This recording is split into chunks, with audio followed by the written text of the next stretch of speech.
Assalamualaikum warahmatullahi wabarakatuh. Bismillahirrahmanirrahim. Alhamdulillahirabbil alamin. Wassalatu wassalamu ala asyrafil anbiya'i wal mursalin Sayyidina wa maulana Muhammadin wa ala alihi wasmajma'in. Subhanaka la ilma lana illa ma 'allamtana innaka antal alimul hakim. Rabbi shrah li sadri wa yassir li amri wahlul 'uqdatam min lisani yafqahu qawli. Amin amin ya rabbal alamin.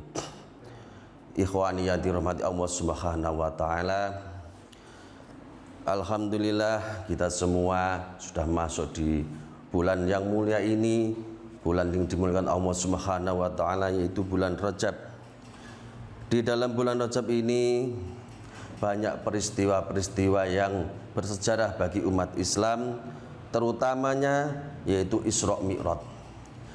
Isra Mi'raj Nabi Muhammad sallallahu alaihi wasallam, yang dari hasil Isra Mi'raj Nabi Muhammad sallallahu alaihi wasallam itu kita sebagai umatnya diwajibkan melaksanakan sholat 5 waktu. Maka dari itu kita sebagai umat Nabi Muhammad sallallahu alaihi wasallam sudah menjadi kewajiban untuk sangat menjaga dan mendirikan sholat 5 waktu. Karena Allah Subhanahu wa taala bersabda, "Faqimus sholata innas sholata kanat 'alal mu'minina kitaban mauquta." Maka dirikanlah sholat, bahwa sholat bagi orang-orang yang beriman itu hukumnya wajib dan sudah ditentukan waktunya.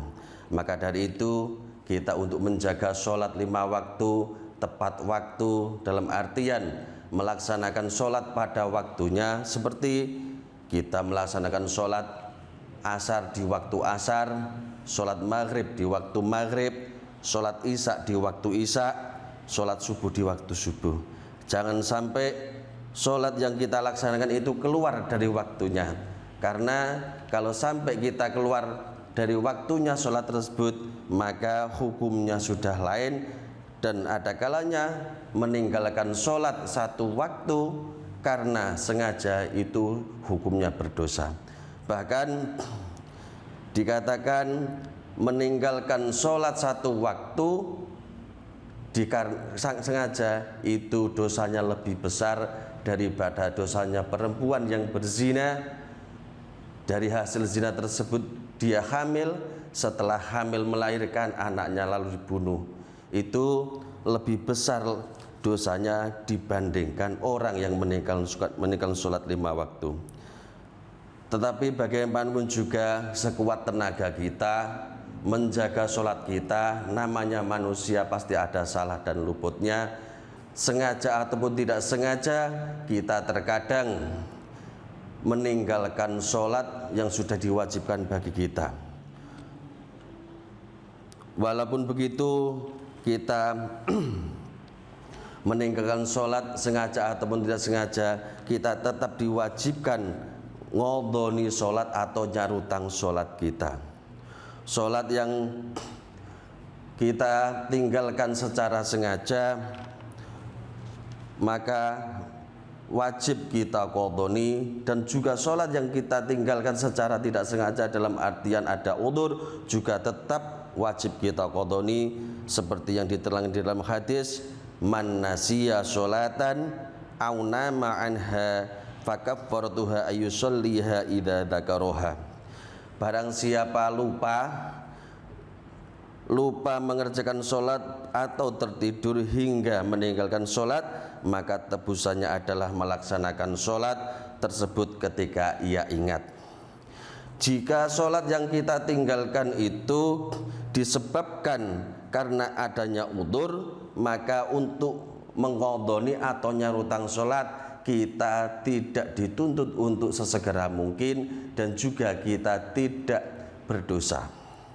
Adapun jika sholat yang kita tinggalkan itu karena ada unsur kesengajaan, dalam artian kita sengaja meninggalkan sholat dalam keadaan terjaga, dalam keadaan tidak sibuk ataupun yang lain atau tidak lupa, maka kita wajib untuk sesegera mungkin mengerjakan sholat, dan juga kita terkena dosa meninggalkan sholat tersebut.